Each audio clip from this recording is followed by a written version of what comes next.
All right, so let's go right back into retouching. So the previous two demos set up your file and helped you learn some basics of tonal adjustments. Now you have a few extra layers in this file, and I want to make sure before we start retouching that you're paying attention to layers.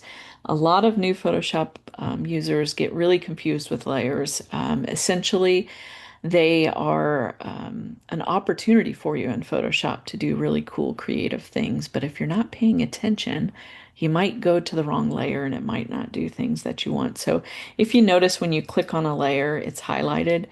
You want to go to the layer that you're going to work on and click on it. Okay. So before we do anything, over on the left side, I want you to pay attention to the tools that are over here. I'll be honest with you, I've been using Photoshop for a really long time and I don't have them all memorized.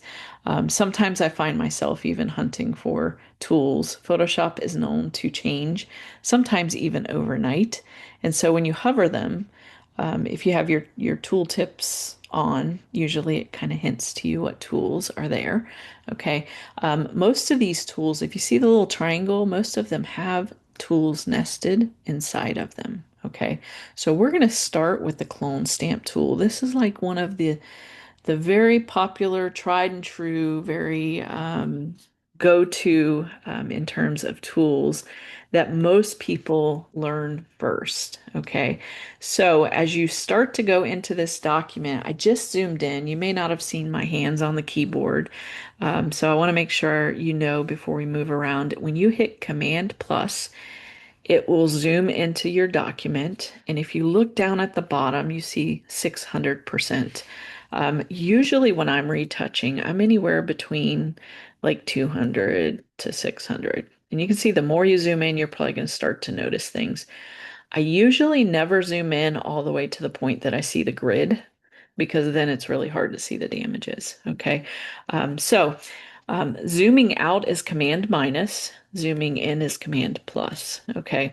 Um, and I know we might have some PC users. I believe Control is the equivalent to Command. Don't quote me on that though. And I do know that you are going to want to be able to navigate around. So right now I'm holding the space bar and I am moving around. Now, if you look over here, there is a hand tool that you could click on, but every time I have to go back to this toolbar to do something, it slows me down. Okay, so before I start retouching, I want to know how to get around in my document. So Command plus, Command minus zooms. Holding down the space bar will let you move around, okay? And it'll show you the hand tools activated. When I let go of the space bar, it brings me back to whatever tool I have activated. So I did activate that clone stamp tool. I just want to kind of run you through a scenario here.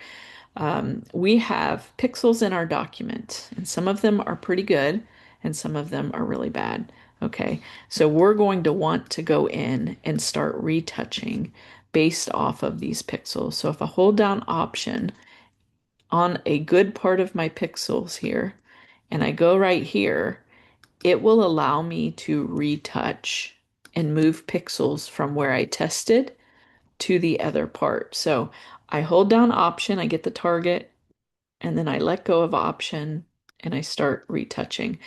Now, Photoshop tries to preview some of the pixels. I don't know if you can see that little grayish area. Sometimes it gives you a good preview. Sometimes it just helps you understand that you are moving pixels around. Okay. So again, you'll want to go in real close, hold down Option, and then you'll just start moving pixels around. Now, I will be honest with you, the clone stamp tool is one of my favorite and least favorite tools. There are times when I am retouching with the clone stamp tool that it does a perfect job, and other times when I hold down Option and I start moving things around, and it starts to feel like things are repeated. I don't know if you guys can see that just happen right here, that line. You do want to sample often, first of all, if you're using the clone stamp. And then the other thing I want to make sure you know is that sometimes the clone stamp doesn't do as good of a job. It doesn't always blend as well. So that's why we use multiple different tools. Now, one example of when I love the clone stamp tool is usually an area like right here where we have dark, we have light, and then we have dark, and then we have this damage right there. So I need to be able to fix that But usually, sometimes some of these other tools, when you have dark and light close together, it'll cause things to smudge more. So the clone stamp is a really good tool for this area. So I'll click right here and then I'll just go parallel to it and then it helps correct it. Okay, so like right along there because there's dark and light would be another area. But a lot of this is going to be trial and error for you guys to go through. Okay, so let me show you a couple other tools here that I use pretty often. The healing brush tool is almost the same, not identical, but it's very similar, right? So if I was to go in and just start retouching, I'm going to choose some areas here. See if I can get some that are a little bit easier for you to see on screen. So if I test right here and then come over here, sometimes it feels like the healing brush tool does a much better job of blending when you're in the same color values. Okay. I notice sometimes when you go into much lighter areas, it will feel like it's smudging. But again, you have to sample just like the clone stamp tool. Okay. The other one is the spot healing brush tool that is very valuable for you at this level, beginning level. This is going to be probably one of your favorites. So you'll just go right in and just click. So I'm not testing anything. Photoshop kind of automatically goes through and figures things out. Now, that might sound wonderful because Photoshop's helping you. Sometimes it actually samples from the bad pixels. And so I want to be really careful not to let bad pixels end up everywhere. And so you can see like that just kind of repeated some of it. Sometimes going over it a second time will fix it, sometimes it doesn't. But this is where you're going to want to go in and, play around with it. Now, there's one other tool that I really enjoy showing at this level. You guys, again, are basic level. This one might or might not feel like it's helpful. I'm just finding more damages, by the way. Um, so the patch tool is one that I use often, and essentially it requires you to make a selection first. And then whatever is selected, I honestly mix these two up, source and destination, all the time. So we'll see what happens.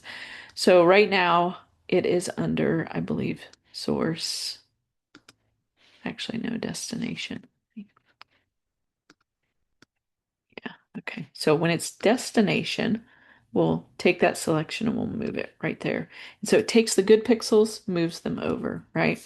Now, you probably saw when I was messing around with these buttons, when I click source and I do the same thing, it basically makes that selection area, the area that you're trying to fix, by moving this area to somewhere else on your photo.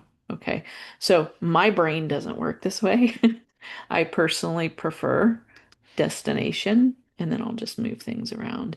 And I find this one works really well with blending, especially when you have a lot of texture, a lot of patterns. Sometimes like areas like this, like you can just get it done with really quickly, right?